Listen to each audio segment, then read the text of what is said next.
ఈ దారుణమైన వార్త చెప్తే నవ్వొస్తుంది.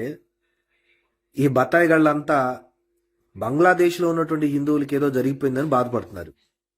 ఈ దేశంలో ఈ దేశంలో ఉన్నటువంటి హిందువులైనటువంటి దళితులకి నిత్యము జరుగుతున్న అవమానం, నిత్యము జరుగుతున్నటువంటి దారుణాల గురించి మాత్రం ఒక్కడు మాట్లాడు. బంగ్లాదేశ్లో ఎవరో ఒక అతను మనకి దిక్కు తెలీదు, మొహం తెలీదు, వాడు ఏంటో తెలీదు. వాడు చచ్చిపోతే ఇక్కడ రోమాలు నిక్కబొడుచుకొని రక్తం మరిగిపోతున్నట్టు ధర్నాలు చేశారు.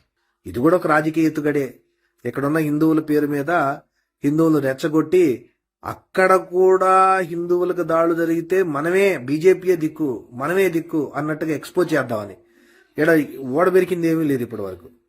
అయితే ఇక్కడ పెద్ద ట్విస్ట్ ఏంటంటే, అక్కడ ఉన్నటువంటి హిందువుల్ని ఇక్కడ మతోన్మాద మీడియా వెళ్ళి ఎన్డీటీవీ తెలుసు కదండి, ఆల్రెడీ అందులో ఉన్నటువంటి ప్రజాస్వామ్యవాదులందరినీ బయటికి తరిమేసి ఆదాని గ్రూప్ వాళ్ళు ఆక్రమించుకున్నటువంటి ఎన్డీటీవీ వెళ్ళి వారిని ఇంటర్వ్యూ చేసింది. అయ్యా మీరు ఇండియా వస్తారా అని. వాళ్ళు ఏమంటున్నారంటే చీ కొడుతున్నారు. మేము ఎందుకు వెళ్తామండి ఇండియాకి, మాది బంగ్లాదేశ్, మేము బంగ్లాదేశీయులం, భారతీయులం కాదు, చచ్చినా సరే ఇక్కడే ఉంటామని బూటు కాలుతో తన్నినట్టు తన్నారు. ఇక్కడ ఎవరైతే మతోన్మాదులు ఉన్నారో అక్కడ చనిపోయినోడి కోసం గొడ్డలు చించుకుంటున్న వాళ్ళు. కానీ ఇక్కడ చనిపోతున్నటువంటి దళితుల గురించి ఇక్కడ అదే మతానికి చెందినటువంటి, అంటే హిందూ మతానికి చెందిన దళితుల పట్ల ఏ జాగ్రత్త లేదు. అదే మతానికి చెందినటువంటి ఉన్నావు ప్రాంతంలో అదే మతానికి, హిందూ మతానికి చెందిన ఒక మైనర్ బాలికని చంపారు. అదే మతానికి చెందినటువంటి మైనర్ బాలిక తండ్రిని చంపేశారు, ఆ లాయర్ని చంపేశారు, అలా బంధువుల్ని చంపేశారు.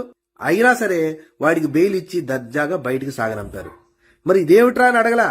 ఇక్కడ హిందువులకు న్యాయం చేయలేని వాళ్ళు అక్కడ హిందువుల కోసం ధర్నాలు చేస్తున్నారు. నవ్వండి. ఈ దారుణమైన వార్త చెప్తే నవ్వొస్తుంది. ఈ బత్తాయిగాళ్ళంతా బంగ్లాదేశ్లో ఉన్నటువంటి హిందువులకి ఏదో జరిగిపోయిందని బాధపడుతున్నారు. ఈ దేశంలో ఉన్నటువంటి హిందువులైనటువంటి దళితులకి నిత్యము జరుగుతున్న అవమానం, నిత్యము జరుగుతున్నటువంటి దారుణాల గురించి మాత్రం ఒక్కడు మాట్లాడు. బంగ్లాదేశ్లో ఎవరో ఒక అతను మనకి దిక్కు తెలీదు, మొహం తెలీదు, వాడు ఏంటో తెలీదు. వాడు చచ్చిపోతే ఇక్కడ రోమాలు నిక్కబొడుచుకొని రక్తం మరిగిపోతున్నట్టు ధర్నాలు చేశారు. ఇది కూడా ఒక రాజకీయ ఎత్తుగడే. ఇక్కడున్న హిందువుల పేరు మీద హిందువులు రెచ్చగొట్టి అక్కడ కూడా హిందువులకు దాడులు జరిగితే మనమే బీజేపీయే దిక్కు, మనమే దిక్కు అన్నట్టుగా ఎక్స్పోజ్ చేద్దామని. ఇక్కడ ఓడబెరికింది ఏమీ లేదు ఇప్పటి వరకు.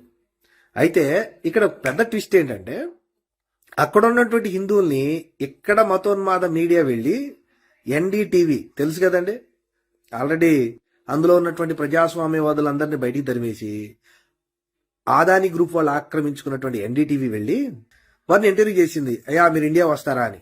వాళ్ళు ఏమంటున్నారంటే చీ కొడుతున్నారు. మేము ఎందుకు వెళ్తామండి ఇండియాకి, మాది బంగ్లాదేశ్, మేము బంగ్లాదేశీయులం, భారతీయులం కాదు, చచ్చినా సరే ఇక్కడే ఉంటామని బూటు కాలుతో తన్నినట్టు తన్నారు.